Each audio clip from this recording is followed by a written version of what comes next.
Hey guys, તો welcome back to my channel. અને ઘણા ટાઈમ પછી આજે હું વેલકમ કરી રહી છું બિકોઝ ટાઈમ અને અમુક સંજોગો એવા બની ગયા હતા કે હું બ્લોગ શૂટ નથી કરી શકતી. અને લાઈક કહેવાય તો થોડું લેઝી બી થઈ ગઈ હતી, આલસી થઈ ગઈ હતી થોડી. અને હવે ડિસાઈડ કર્યું છે કે બને એટલું ટ્રાય કરીશ કે હું વ્લોગ બનાવીશ, કારણ કે તમે લોકો આટલો પ્રેમ આલો છો, આટલો સપોર્ટ કરો છો મારા વ્લોગને, તો ડેફિનેટલી મારે ટ્રાય કરવું જોઈએ. અને જે બી આળસપણું છે સાઈડ પર મૂકીને હું ટ્રાય કરું છું કે હવેથી હું ડેલી વ્લોગ્સ બનાવીશ. સો આજનો વ્લોગ મેં એટલે બનાવ્યો છે કે હું જઉં છું અત્યારે હાલોલ. ત્યાં મારો એક શૂટ છે, ફોટોશૂટ. અને તમને બતાવું કે મારો દિવસ આજનો કેવી રીતે જાય છે, એ બી તમને ખબર પડી જશે. તો કહેવાય તો અ ડે ઇન માય લાઈફનો વ્લોગ થઈ જશે આ, કે હા આજના દિવસમાં મેં શું શું કરીશ, લાઈક કંઈ પણ કશે જઈશ. એમ તો શૂટ તો છે જ, બીજું બી કોઈ એક્ટિવિટીઝ કરીશ તો હું તમને ડેફિનેટલી કહીશ. અને આજનું જે શૂટ છે એ રાજ મની જે બુટિક છે એમનું છે. રાજ રત્નમની બુટિક છે, સોરી, ઓકે, રાજ રત્નમની બુટિક છે, એનું શૂટ છે આજે. એમની ચોરીસ બિચારાઓ, લાઈક હું અમદાવાદ નથી આવી શકી રહી ઘણા ટાઈમથી, મારાથી પોસિબલ નહોતું થઈ રહ્યું અમદાવાદ આવવાનું, તો એ પોતે જ અહીંયા વડોદરા આવી રહ્યા છે આખું. યા તો હું એમ કહેતી હતી, એકચ્યુઅલી એક ફોન આવી ગયો તો આઈ ડોન્ટ નો. હા, સો મારાથી અમદાવાદ જવાય નહોતું રહ્યું, અમુક કોઈ એવા સંજોગો નહોતા બની રહ્યા કે અમદાવાદ જઈ શકું.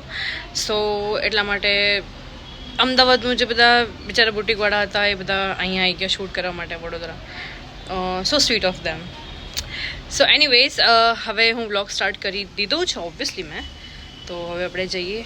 પ્રેરણાની રાહ જોઉં છું એ ક્યારે આવે. સો બસ હવે નીકળીશું હાલોલ જવા માટે. સો ગાઈસ, અમારી પ્રેરણા આવી ગઈ છે અને હવે અમે લોકો જઈએ છીએ લોકેશન તરફ. સો ઓન ધ વે છે. એન્ડ પછી બતાવું છું તમને કેવી રીતે શૂટ કરીએ છીએ. હાલ જે અમદાવાદના બધા છે ક્રૂવાળા એ હજુ ઓન ધ વે છે, પણ પહેલાં અમે લોકો પહોંચી જઈએ તો કેવું આરામથી થોડી વાર શાંતિથી બેસી શકીએ. એન્ડ અત્યારે અમે લોકો છે હાઈવે પર. બસ જેમ પહોંચે એમ તમને બતાવું કે પછી આગળ કેવી રીતે શું કરું છું અને શૂટ કેવી રીતે થાય છે એ પણ તમને બતાવું. હવે અમે લોકો બેઠા છે અહીંયા ચા પીવા અને આ જો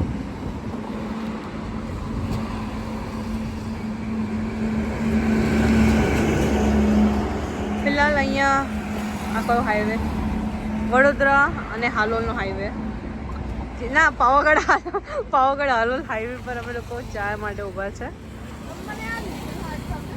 તો બસ હવે અહીંયાથી આગળ વધીશું ત્યારે બતાવીશું. તો ગાઈસ, અત્યારે થઈ રહ્યો છે મેકઅપ. સોરી હું લોકેશન પર આવીને બોલી રહી છું ઓબ્વિયસલી, બટ અમે લોકો છે મારા અંકલ છે, એમની હવેલી છે અહીંયા હાલોલ સાઈડ. અને બસ હવે એમના હવેલીમાં અહીંયા શૂટ કરી રહ્યા છે. સરસ મજાની લોકેશન છે અને બહુ જ સારા લોકો છે બધા, બહુ જ વ્યવસ્થિત છે, મજા આવી રહી છે શૂટ કરવાની. બસ અત્યારે મેકઅપ ચાલે છે, આખો લુક તૈયાર થાય એટલે હું તમને બતાવું કે કેવી લાગે છે. અમારી સાથે મેકઅપ આર્ટિસ્ટમાં બ્યુટી કેર કરીને એમનું પેજ છે ઇન્સ્ટાગ્રામ પર. તમારે મેકઅપ કરાવવું હોય તો ડેફિનેટલી તમે એમના પેજ પર ઇન્ક્વાયરી કરી શકો છો. સો આ છે મારો ફાઇનલ લુક. કેવું લાગ્યું કમેન્ટમાં કહેજો. થોડું રાઉન્ડ ફરજો.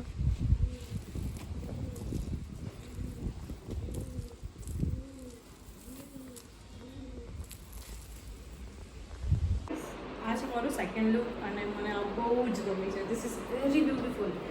લાઈક મને અગર પરચેસ કરવું હોય ને તો હું આવાળી કરું, બટ પરચેસ કરીને મને જવાનું બી ક્યાં. But this is very beautiful. I love it. મને આ બહુ જ બહુ જ બહુ જ ગમે છે. તને કેવી લાગી પ્રેરણા? બહુ જ સરસ લાગે. આની પર એમને રોઝ ગોલ્ડ સમથિંગ પહેરાવો. સો ગાઈસ, હવે આની પર એક્સેસરીઝ ચોઈસ કરી રહ્યા છે. આની પર આઈ ગેસ આ વાળી શૂઝ થશે. This will be nice. આ છે આપણા મેકઅપ આર્ટિસ્ટ.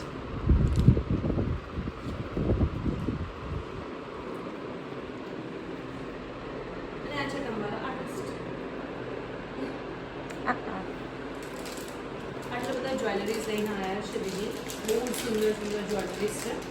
અગર તમારે જ્વેલરીની બી કોઈ પરચેસ કરવું હોય આઇટમ, એની બી લિંક હું મૂકી દઈશ અને સાથે સાથે ચોલીની બી લિંક મૂકી દઈશ. તમારે પરચેસ કરવું હોય ત્યાંથી તમે પરચેસ કરી શકો છો. કેવું લાગે છે? કમેન્ટ બોક્સમાં બતાવજો કે તમને કઈ ચોલી વધારે ગમે ને કયો નેકલેસ વધારે ગમે. સો ગાઈઝ તમે અહીંયા જોઈ શકો છો કે આ છે જય દાદાની હવેલી. સો અને વિયાના મેમનો શૂટ ચાલી રહ્યો છે. She is so pretty. આ છે આપણા કેમેરામેન. તજો અરે ચલો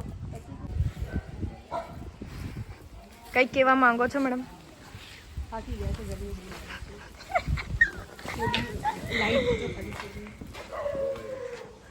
સો ગાઈઝ તમે જોઈ શકો છો કેટલું પ્રીટી લાગે છે.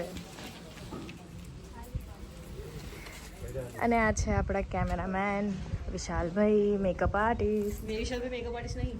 અરે મેકઅપ આર્ટિસ્ટ અમને કીધું ગાંડું. અરે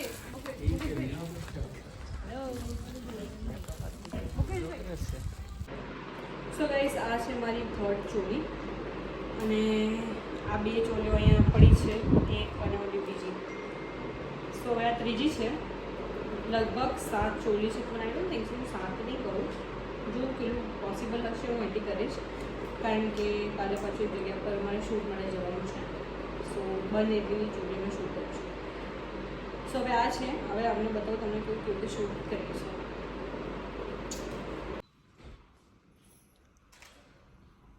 સો ગાઈઝ તમે જોઈ રહ્યા છો લાઈટો જતી રહી છે.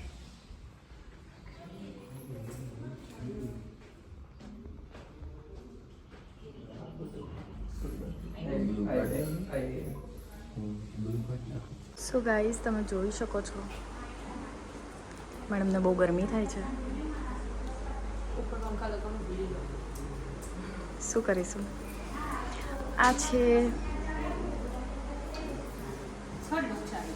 થર્ડ લુક ચાલે. ચલો સો કેમેરા પ્રીટી.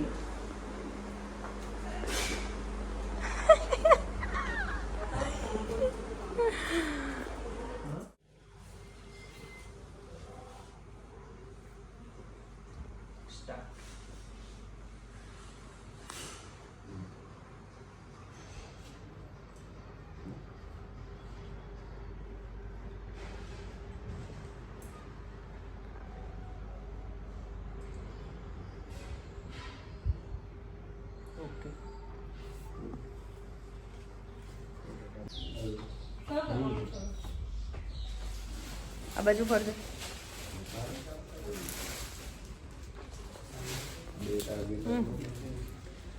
સો ગાઈઝ આ છે ફોર્થ. અને આ છે ફિફ્થ. એ અમે પહેર્યા પછી બતાવીશું, અમને નહીં બતાવીએ. So this is I think the outfit છે અને એનું હવે બધું શૂટ કરી રહ્યા છે. હલો ઊંધું 4 રસ્તા ખરા આપણે ઊંધું 4 રસ્તાથી ઊભી થઈ જાય. ડાબી સાઈડ વળી જવાનું. એક્ઝેક્ટ 4 રસ્તા આપણે ગોડાઉન જઈએ એના પછી 4 રસ્તા.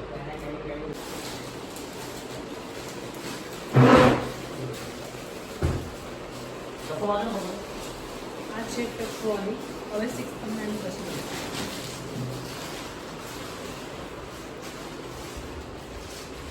ક્યાં રહે?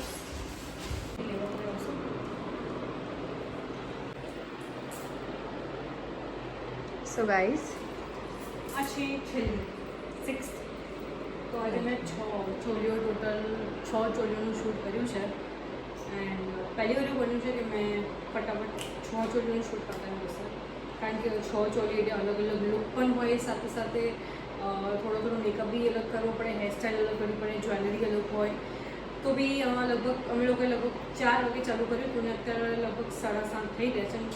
જલ્દી મને લાઈક બહુ જલ્દી પતાવી દીધું અને બહુ જ સારી આઉટફિટ છે એમની.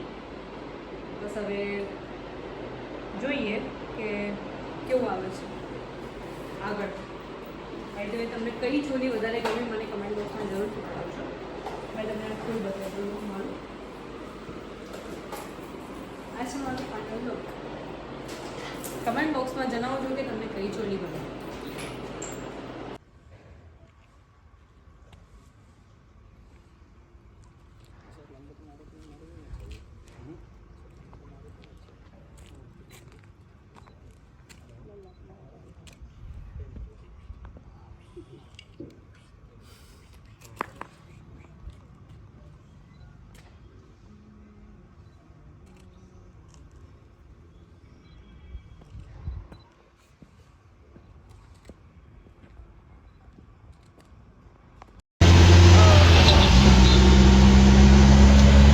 હવે અમે લોકો ઉતરી ગયા હતા ગોલ્ડન ચોકડી પર, અમારા અમદાવાદ વડોદરામાં છે. અને ત્યાંથી હવે વિચાર્યું કે ઘરે જતા કરતાં અમે લોકો કંઈક બહાર જ ખાઈ લઈએ, નહીં? સો હાલમાં અમે જઈ રહ્યા છે ટ્રાઇડન્ટ. જો કે વિશાલભાઈ લોકોને જમવું હતું જ લગભગ, પણ હવે એમને કીધું લેટ બી થતું હતું તો એ બિચારા પછી એમને અહીંયા મૂકીને જતા રહ્યા. હવે અમે જઈ રહ્યા છીએ અહીંથી થોડું બહાર ફરીશું, જમીએ, જોઈએ કંઈક સારું મળતું હોય તો જમીશું. બાકી ઈચ્છા તો ચાઇનીઝની જ છે, અને મને લાઈક ચાઇનીઝ ફૂડ ઘણું ભાવતું હોય છે. હું તો ડાયટ પર છું એટલે મારું તો સૂપ જ હોય છે, અને પ્રેરણા ખાસ છે. પ્રેરણાનો વગર ડાયટે વજન ઉતરે છે, અને મારું ડાયટ કરું તો ઉતરે છે, નો ડાઉટ ટચ ફૂડ, પણ જેવું સ્પીડમાં ઉતરું છું એવી રીતે નહીં ઉતરું. તારી બધું મારું ઉતરી રહ્યું છે હા, વગર ડાયટિંગ છે. વગર ડાયટિંગ એકચ્યુઅલી કેવું હોય, જેનેટિક્સનું અમુક હોય ને, અમુક જીન્સ એવા હોય, સો એવું. બાકી મારા ઘરમાં બધા હેલ્ધી છે, મારો ભાઈ હેલ્ધી, મારા ડેડી, મમ્મી, બધા પપ્પા બધા હેલ્ધી છે, એટલે એવું રહેવાનું. બટ એમના ઘરમાં બધા પતલા છે. ના ના, મારા મમ્મી જાડા છે. એકદમ પરફેક્ટ. હું આંટી જાડા નહીં બોલી, તમને તમારી છોકરી બોલી, એટલે એકદમ મહેરબાની. પરફેક્ટ છે. બાય ધ વે એ પણ વેટ લોસ કરી રહ્યા છે. એમને 4 kg વેટ લોસ કર્યું છે. મેં કેટલું કર્યું? 6 kg હજુ કરીશું. પણ જો કે મને એવું કોઈ સ્ટ્રેસ નહીં કે મારે વેટ ઓછું કરવાનું છે, કે મને કોઈ એવું નથી. પણ આ તો જસ્ટ ફોર માય કન્સર્ન કે હું બહુ ફૂડી છું, તો ઇન ફ્યુચરમાં હું ગાડી નાખું છું, એટલા માટે હું વેટ ઓછું કરું છું. પોતાની બોડીને હેલ્ધી રાખવું પણ મોસ્ટ ઇમ્પોર્ટન્ટ. યા, અને બીજું શું ખબર છે કે મને ખાવાનું હું બહુ શોખીન છું, અને મને કેવું પેલું એ રીતે નહીં ખાવું ગમતું કે યાર મરીને ખાઓ, થોડું થોડું લઈને ખાઓ. I don't like that type of things. So આ વ્લોગ હું અહીંયા એન્ડ કરું છું. એન્ડ વિડીયો ગમી હોય તો ઓબ્વિયસલી લાઈક કરજો, અને કઈ ચોલી તમને ગમી વધારે એની માટે બી કમેન્ટ કરજો. ફોટોઝ માટે તમને જેમ ફોટોઝ આવશે એમ હું અપલોડ કરી જ દઈશ, તો ફોટોઝ બી તમે ત્યાં જોઈ શકો છો. એન્ડ કમેન્ટ બોક્સમાં બતાવજો, એન્ડ સબસ્ક્રાઈબ કરવાનું ના ભૂલતા. So bye, I love you all. મળીએ પછી.